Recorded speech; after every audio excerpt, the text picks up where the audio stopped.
भांडूपमधून मोठी बातमी समोर येते। भांडूपमध्ये एका अल्पवयीन मुलीचं अपहरण करण्यात आल्याची बातमी समोर येते। ही धक्कादायक घटना आता समोर येते। राज्यामध्ये सध्या नाशिक येथील TCS प्रकरणाचा घटनेनंतर आता पुन्हा एकदा या घटनेमुळे सुरक्षेचा प्रश्न ऐरणीवर आलाय।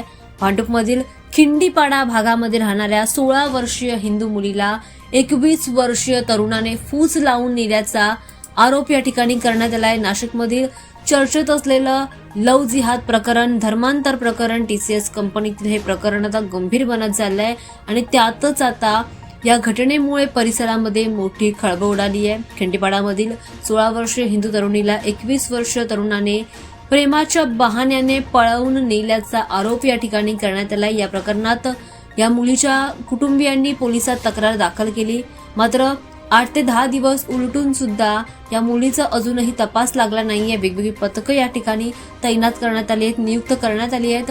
मोबाईल लोकेशन आणि इतर तांत्रिक पुराव्यांच्या आधारे तपास वेगाने सुरू असल्याची माहिती पोलिसांकडून देण्यात येते, मात्र अजूनही या मुलीचा पत्ता काही लागलेला नाहीये। अल्पवयीन मुलीच्या बेपत्ता होण्याच्या घटनेमुळे पालकांमध्ये आता भीतीचं वातावरण पसरले। अशा परिस्थितीमध्ये आता भांडूपमधील ही घटना समोर आल्यामुळे नागरिकांमध्ये चिंता व्यक्त केली जाते।